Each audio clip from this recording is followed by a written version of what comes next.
Hello and welcome again to Alimentos y Emociones podcast. Today we have Andrea Smith, who has come back on the podcast as we're going to talk about another subject which she has done a lot of work in, and that was part of her PhD. Andrea Smith has recently joined the MRC Epidemiology Unit at the University of Cambridge as a senior research associate in behavioral epidemiology to further develop the research on the promotion of child health. She is also a senior research fellow in behavioral obesity at UCL, and she has worked, as you know, in health behaviors and the prevention of childhood obesity. She first joined the research department of behavioral science and health at UCL to complete her PhD within the obesity group in 2014 and has since worked on a variety of research projects on the links between eating behavior and child weight.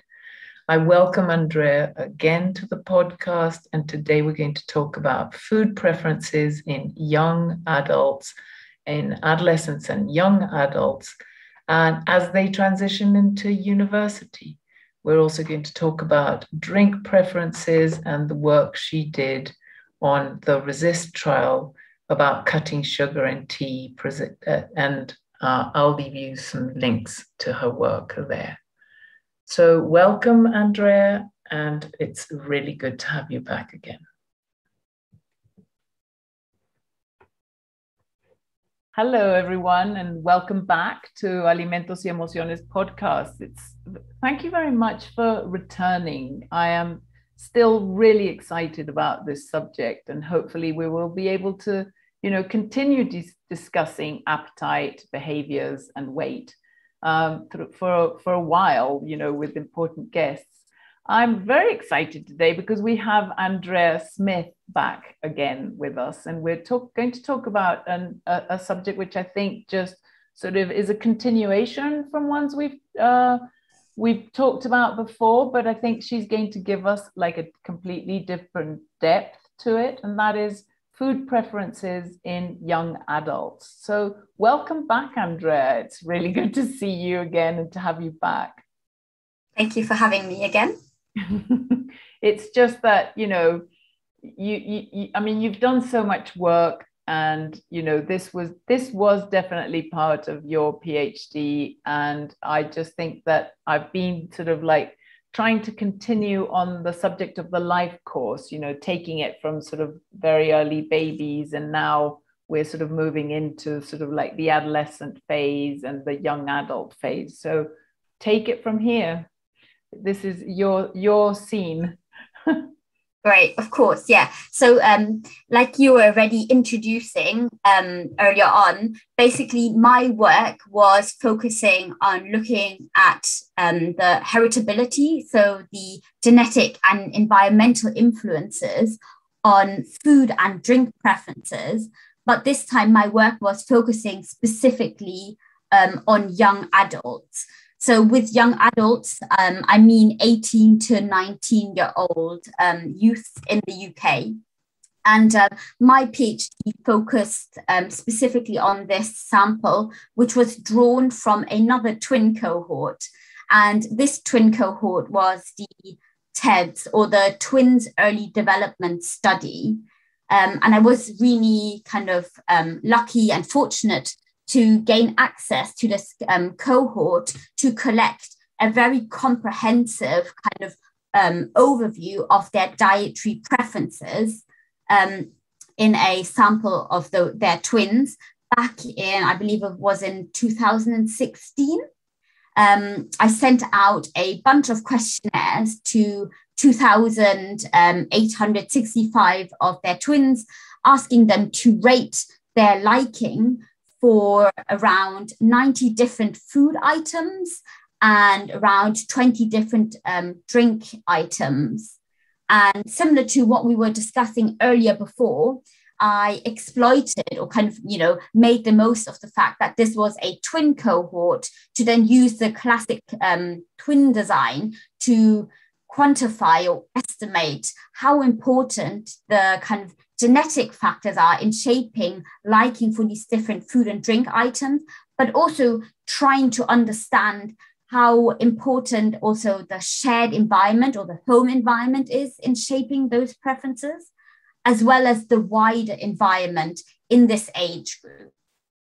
Can I just ask you, was this did this come about as well from, say, Ali Files's work and on food preferences? Does it have like a connection? What were you sort of thinking there, or how were you? I mean, obviously you can't link them because they were two different cohorts, but just, the idea, is that where it was born from, or am I? So I was kind of in the great position that my PhD work was supervised by Claire Llewellyn and Ali Files. And I also had Lucy Cook on my panel, who did a lot of kind of also food preference research at UCL. Now, Ali, who already did one of these wonderful episodes, looked at the heritability of food preferences in the Gemini cohort when the twins were when they were young. So they were like, 4 to 5 years. Yeah. And so this idea kind of sprung from Ali's work, where it was quite stark how the shared environment, so the home environment, kind of made up the largest proportion of the kind of variation in dietary preferences that was not attributed to the heritability or the genetic influence. Yeah. There is actually, when you look at the literature, there's very little research that has looked at the heritability of dietary preferences as young people, grow up, become teenagers and become young adults, because as they become older, they also become more kind of independent and more autonomous in terms of making their dietary choices. And so the fact that we were able to access the TED sample and try to look at the heritability at that age kind of was this logical extension from that previous work, which had been led by Ali. That was kind of the kind of core or seed idea of the PhD work. So did you use like the similar questionnaires, as it were, like to collect the food preferences data? Did you just adjust? So as you can imagine, Yes. So Ali's work was based on a comprehensive food preference questionnaire where all these individual food items were listed, and parents would report on their child or their twins' dietary preferences, rating it on what we call a Likert scale, so indicating how much their child would like those individual food items. So what I did to actually assess dietary preferences in young adults is I adapted that questionnaire to be more reflective of dietary preferences of young adults, because obviously the kind of foods that children eat when they're younger are slightly different. And also because that dietary preference data had been collected about, 10 years ago, our food environment has changed. So there were a couple of food items on there that, weren't as relevant anymore.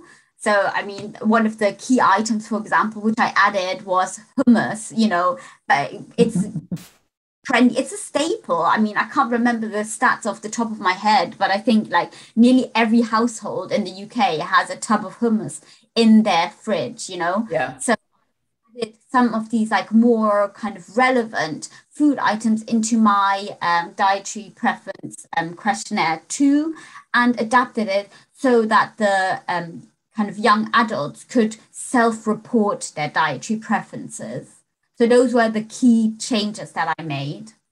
Yeah, because I mean, we've been doing a bit of work right now as well on, food preferences in children. So we've taken like the ideas of using these questionnaires the way you have, as a food frequency, but not, the traditional food frequency of like 198, items, which drives everyone completely crazy and might not, it's not about reporting everything you could have possibly eaten. It's about, reporting the things that are the most common.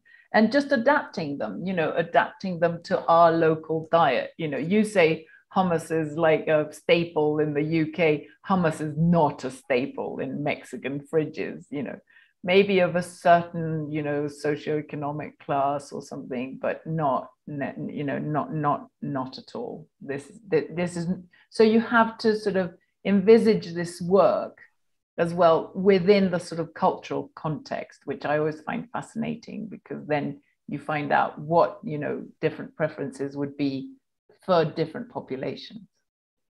Yeah, and I did some really fascinating kind of qualitative interviews to validate, the updated questionnaire. So it was, I had some really interesting focus groups with young adults, and you can imagine the kind of conversation we had. Was really fun project. And I think of the same twins, or no, this was just with young adults in general. Okay. Don't want to be doing that with the people who you're going to send your final questionnaire to. No, unless there were other ones of the other twins, but yeah. Cool. So then what happened there? What did you find, basically? Yeah, so we then ended up with a questionnaire which had around 88 different food items, which we sent out, and we got all the twins to rate. And also through all this interviewing work and updating work and, scouring the literature, we also noticed that a lot of frequently these questionnaires had omitted drink preferences. So they hadn't really collected a lot of information about what individuals were drinking and how much they like different beverages. So we decided to expand the food preference questionnaire and added a whole other section to collect information on drink preferences too. And so we then sent it out, collected all the data, and then applied some analyses to estimate the heritability of the diet preferences, and then subsequently also to expand the work to look at the heritability of drink preferences.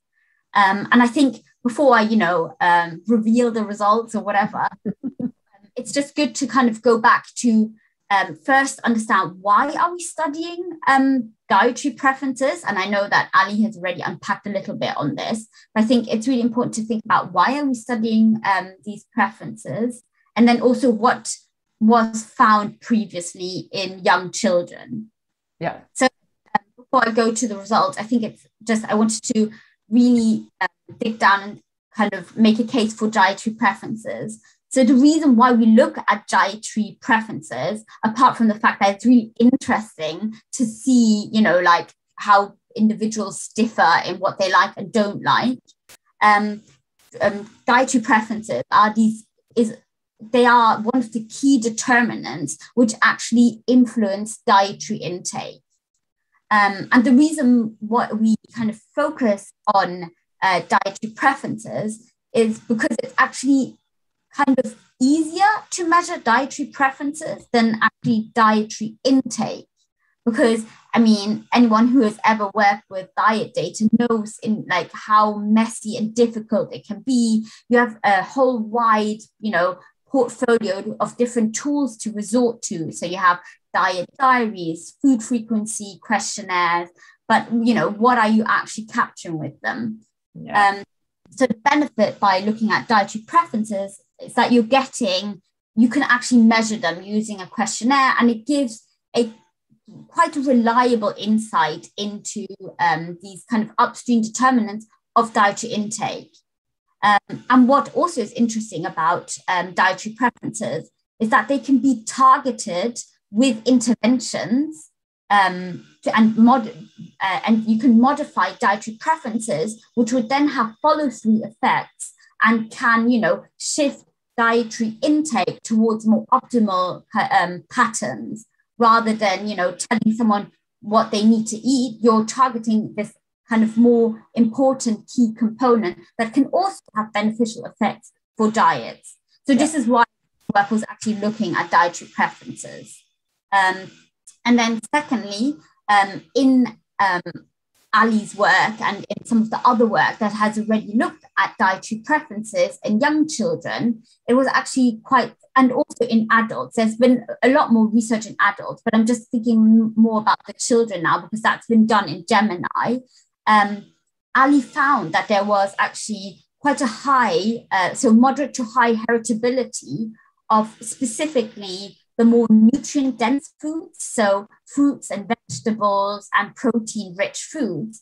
The heritability estimates were really high, really high. They were in the area of like 54%. In the kind of context of behavioral genetics and twin research is quite a substantial contribution to the kind of that phenotype or that kind of trait of interest. So just that's the kind of context. But in young children, and as I've mentioned before, the rest of the variation in that trait was largely made up of the shared environment. So the factors within the home also really shaped dietary preferences in kind of early childhood. Yeah. Now, I then repeated this work in the young adults, and I run the kind of twin analyses or the structural equation models. We found that the patterns for the heritability were strikingly really similar. So we had the diet preference data, then run the kind of usual PCA or kind of type of analyses to find different food and categories. Yeah.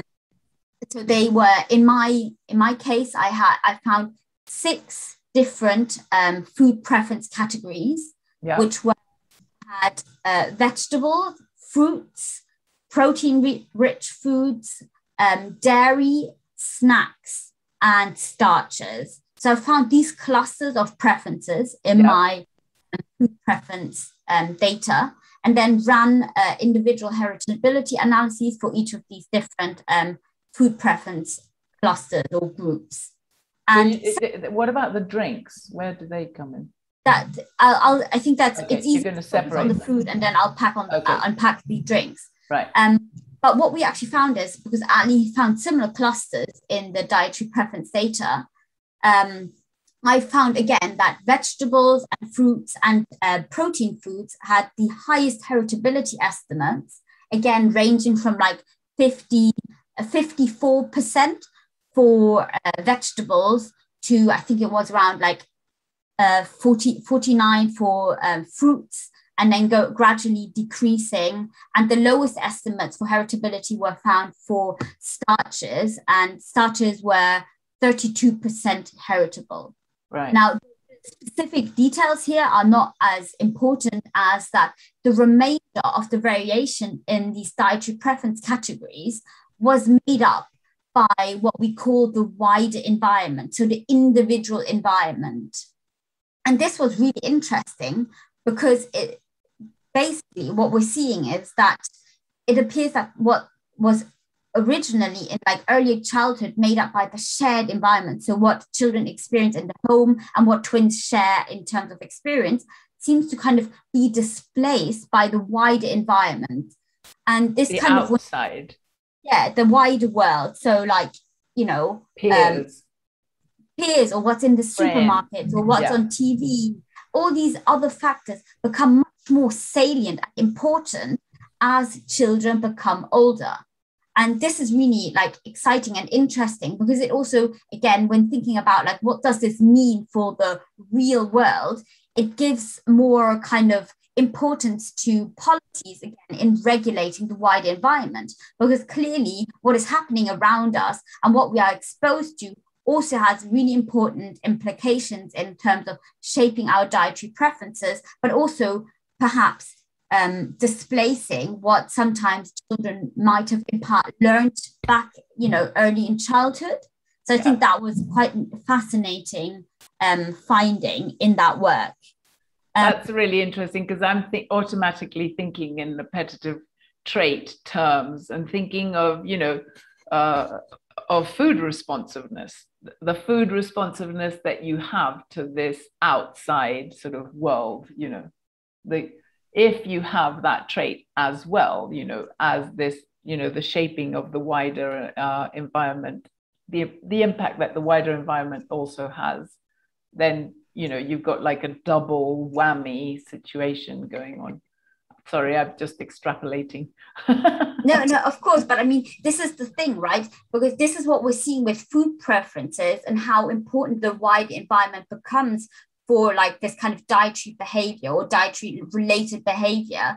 And it's like you say, it's really interesting to think about how this links to individuals with certain kind of appetitive traits profiles as well, and like how these interlink and interplay, right? So I think it's really good actually, and like it's great that you bring this up, because you can think about dietary preferences in themselves, but individuals have so many other behaviors, and it's kind of things that they're exposed to. So yeah, it all becomes really complicated and messy.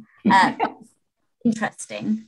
Yeah, that sounds very good. Right. Food, drink preferences.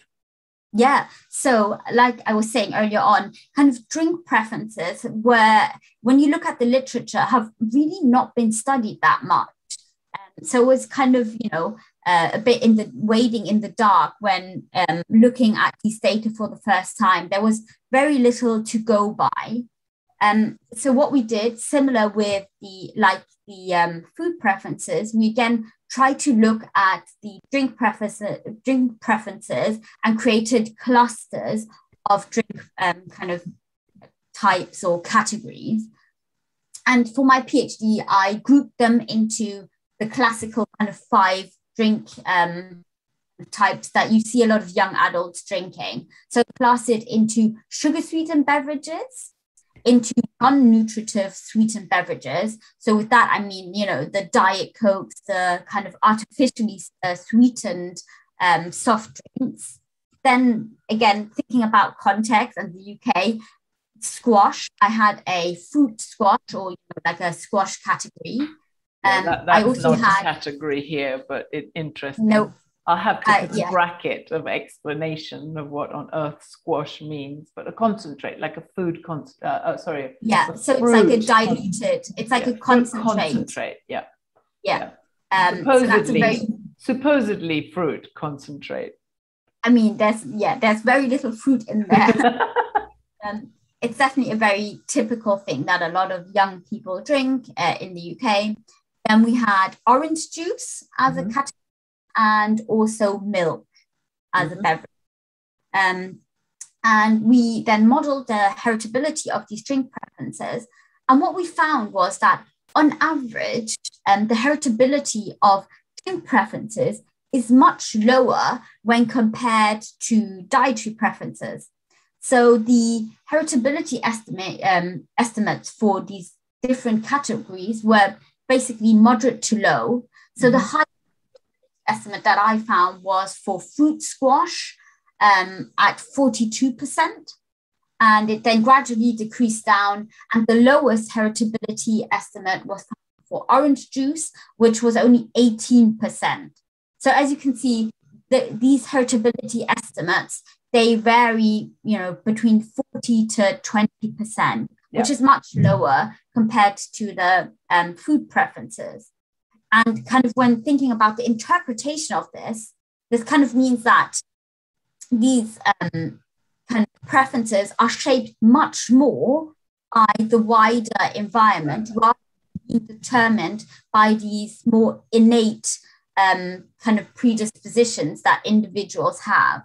Again, I think this, to me, was an interesting finding, because, again, drinks and kind of drinks in the context of thinking about health and obesity have quite an importance when thinking about policies and legislation, because there's a lot of, media attention that looks at soft drinks in terms of causing obesity. There's a lot of research that is trying to link, liquid calories with risk of overweight. So I think, the fact that we also found that actually the wider environment is such a key important factor in shaping drink preferences, has, speaks to the importance of legislation in terms of also regulating access to some of these drinks, and how we should maybe be discussing this in a more, policy sensitive area. Yeah. This was fascinating. Yeah. And it also drove a lot of my then further work in my PhD, where I then, actually wanted to do some intervention research to understand if and how we can actually modify drink preferences. But I think it might be worthwhile, trying to introduce that. No, I think definitely.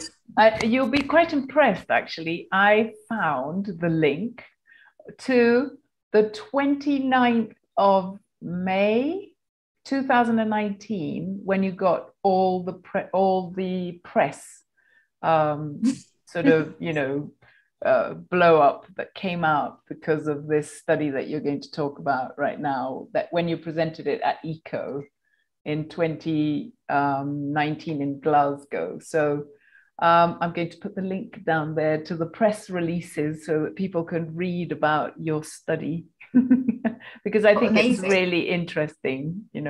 I thought, I think I've got that somewhere, so I'll go and retrieve it. And I did. It's still there.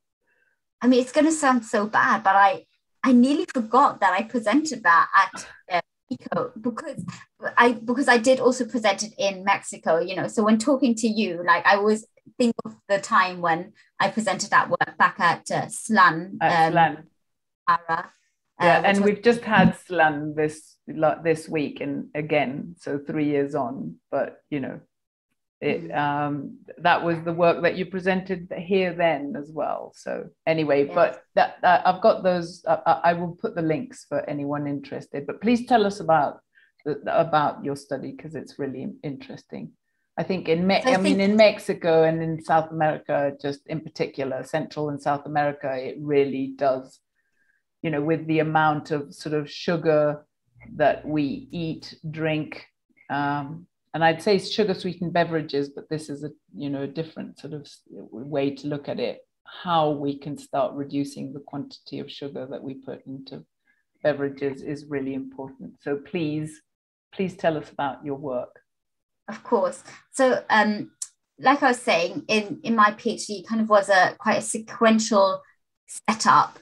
So after I kind of found these initial findings on the heritability of drink preferences and how important the wider environment is in shaping these preferences, it's kind of in collaboration with Claire, Ali, and my wider supervisory panel, we came up with the idea to actually test this in an intervention. So it was kind of, the cherry on top of the sundae, to really get some intervention data to see what's in this idea. And so we came up with the idea to test whether it would be possible to reduce sweetness preferences for added sugar in hot beverages. Now, the reason why we focus on hot beverages is because it actually allows you to manipulate the amount of sugar you put into the drinks, because a lot of the soft drinks and drinks that you can buy out in the supermarket, they're already pre-mixed. So it's actually really hard to reduce the amount of free sugar in these beverages. So we decided to focus on hot drinks, because also at the time there had just been a release by, I think Action on Sugar, looking at the amount of sugar in a lot of like these coffee shop drinks that you get, and like there's shocking numbers of like 70 grams of sugar in a single drink. Yeah.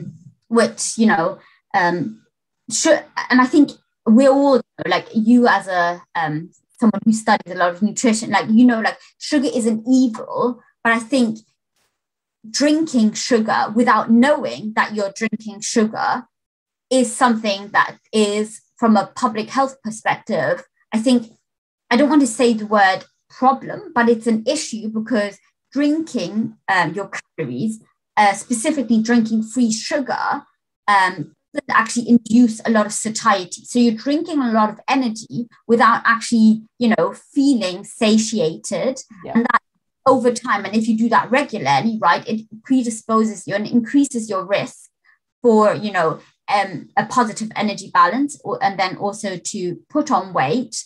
And also drinking huge amounts of free sugar, it elevates your risk for diabetes and all these kind of things. So, and it's bad for your teeth as well. Yeah. So I think I don't want to demonize, because I think that's also really important. But I think it's also important to think about that there are reasons to try to at least reduce your free sugar intake from drinks. Yeah. So that was the key point why we're focusing on that.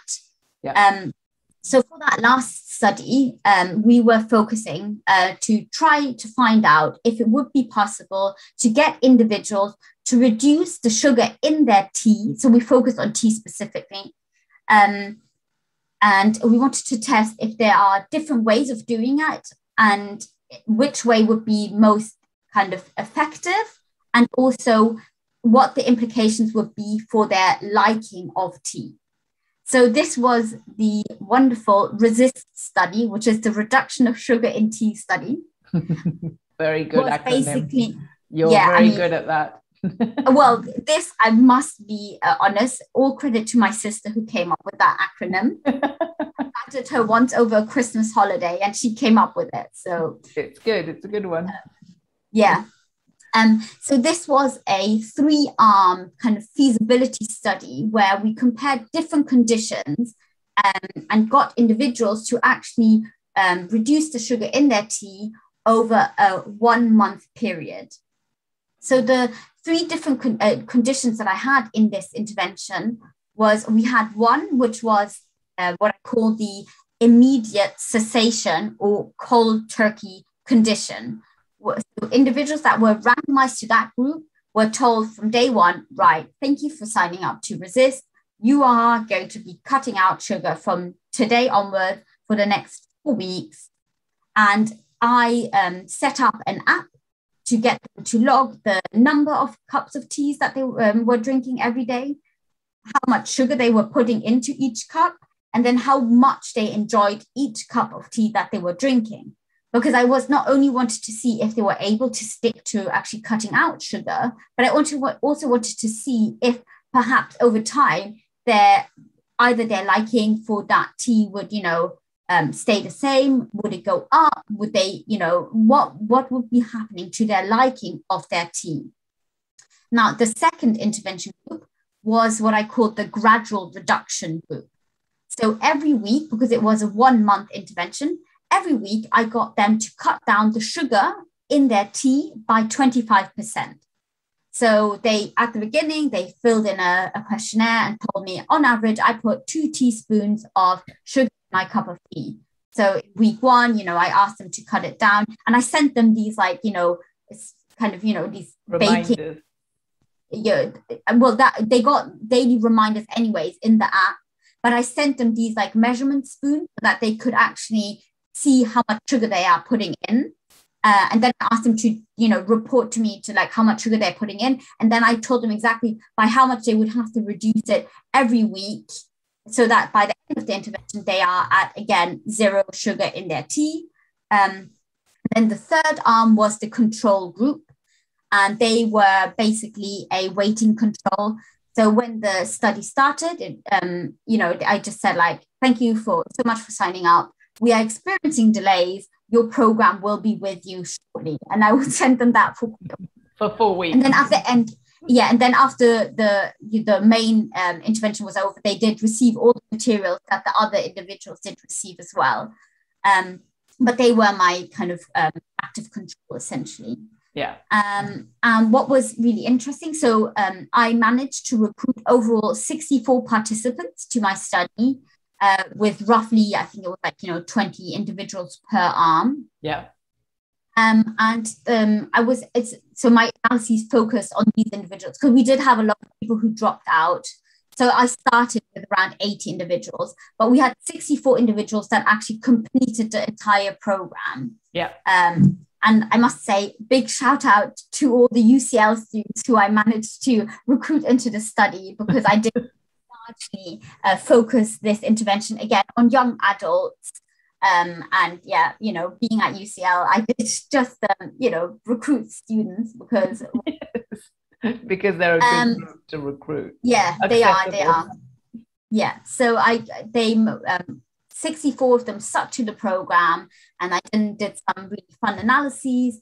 And what was really kind of encouraging to see is that actually out of the individuals that were randomized to the active groups, asking them to reduce down, both groups were equally effective.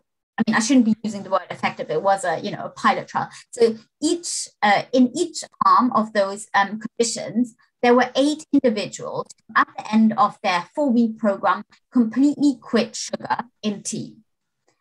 So that I found quite encouraging. So that was around 40% in each arm.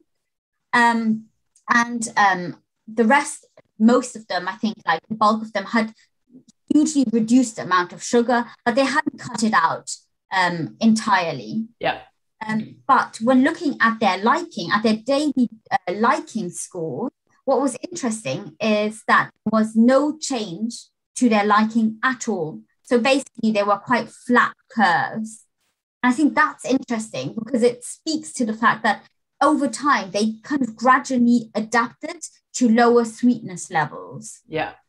That is an important finding, because a lot of individuals, when they think about making a dietary change or whatever, they think about cutting out sugar in tea or coffee. And, the first couple of days can be quite rough and they might hate their tea or coffee. But once you do it, you actually get used to the lower level of sweetness, and you just, you're able to cut out that part of your diet without actually having any longer term implications in terms of like missing the sweetness in your tea or coffee. So basically you can either go cold turkey, or you can go, just gently start removing the sugar. And that would be a really good way of either way works. But we did some really fun, because it was a small pilot study, right? But what is more important, like I wanted to understand, like, why were some people more effective in like cutting it out in the cold turkey? Like what condition works better for who? And so we did with one of my MSc students, Sonam, she was brilliant. We did some qualitative research to understand the experiences of trying to cut out sugar. Like, how did they do it? Like, what did they do? Because we sent the material. So I created a booklet, about the intervention, telling them like, maybe, remove the sugar from where you make your tea. So you don't, like, out of habit, just add the sugar and all these kind of things. So we just asked them about like, what did you do? What worked for you? And all that kind of stuff. And what we found is that in these interviews, it really was the level of motivation that seemed to shape your experience of the intervention. So if you were really highly motivated and you were randomized to the cold turkey condition, the higher you were motivated, the more likely that approach was going to work for you. Right. So if you were like, right, I really want to, cut out sugar from my tea, let's do this, motivation is high, then the cold turkey approach seems to work. And if you're not as motivated, then perhaps the more gradual approach, where you're like gradually weaning yourself off, works better for you. So I think that's also really good clinical implication. I mean, that, for us and our work with clients, and just, you can sort of see the level of motivation that they have, or measure it. And that sounds a really effective way of just knowing, based on fact, basically. Yeah. So based on science. Yeah, exactly. So we have the data, we have the interviews, we have all the, to back it up. So the fact that this hadn't really been explored yet, but now we have the data, was why I think it really also made headlines, because it's such a common behavior, and it's such a common behavior that a lot of people actually want to tackle and change. So Yeah, so if anyone does want to reduce the sugar in their tea, there are, two different approaches. So think about how motivated you are and then go ahead, try it out. So again, just culturally speaking, I'm thinking, if you use, I mean, we don't drink tea here very much. So it's if you were going to use, I mean, if it was coffee and you use sugar in your coffee, that would be a really good way of doing it. And I'm also thinking, because we do this thing called agua fresca, which is like, drinking, it's not a fruit juice. It's literally sort of water and fruit in it. So you would like squirt a juice, add it to the water, but also add sugar into it. And sometimes that is like everybody's water that they drink either throughout the day or during lunch, which, as you know, is our biggest sort of meal still, sometimes not dinner. And so there is this, I have been in situations, and I just want to say this because I find it really like kind of tragic, where you can see it if you go like to a restaurant and they're preparing like these agua frescas and they're preparing these drinks that you have, and you've got like a blender size, sort of 2 pints of like drink, where they're adding, water and let's say some pineapple. And I've literally seen them measure 8 spoonfuls, but not big spoonfuls, like soup spoonfuls, at putting them inside the jug to make the water. I mean, it's so sweet, it makes your, like I say to my students, it makes you stand up straight. It's so sweet, Or because we have this innate sort of thing where, I've seen like liquid yogurts of the same brand in the UK and the same liquid yogurt here in Mexico of the same brand. The UK one would have like 1 spoonful of sugar, like 28 grams, like 10 grams. And then you've got this exactly the same one here, and it has 3 spoonfuls of sugar. So it has the 28 grams. And you think, why, and that's a cultural thing. Why do we, eat here more sugar? Because people ask for it. We're just like programmed, as it were, to be taking all these, sweet in our drinks. So I just wanted to sort of put that in, because I think that your work could really help if we started doing more these, sort of behavioral interventions, to help reduce the quantity of sugar.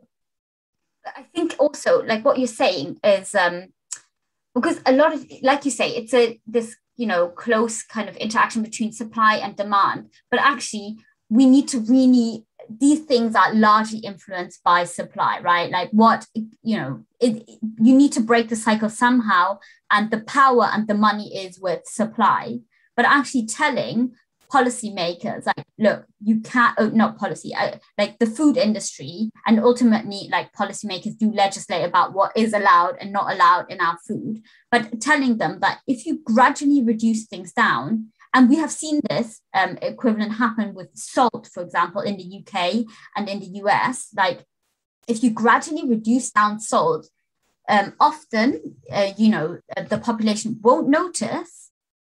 It doesn't affect their liking, and over time they get used to it, and so you can gradually titrate down like levels of salt, for example. But now this is gradually starting to happen in the UK as well with sugar, at least in like soft drinks, as a result of the sugar sweetened beverage levy. But we need to be doing this for like other types of drinks as well. So like, all these like milky milkshakes and anything with dairy in it is exempt from these legislations. So I think it's really important to also think about extending these rules, because we know these policies work. We know that populations adjust to lower levels of sweetness gradually, even if there's always, lots of pushback, but it works. We know it works. And over time, we get used to it and preferences adjust. So I think that's a really positive takeaway message as well. Well, we said we were going to tape a short session, but I see that that has not been the case, and in many ways I'm glad that it hasn't been, because at least we've had like the massive benefit of all your knowledge and all the work that you've done, Andrea. Thank you so much again for, you know, coming on the podcast again. Thank you. Is there anything else? Pleasure. It's brilliant. It's brilliant to have you here. And I just want to say to everyone, thank you for returning. You know, thank you for listening to these podcasts. And particularly if you know anyone who is doing work in this area, please share this episode and others with other people who might be interested to listen to this. And I'll say what I always say after the end of every session is that, you know, we continue to nourish each other with all this information. So thank you. Press like, you know, little buttons, share, and we shall see you next time. Thank you, Andrea, so much.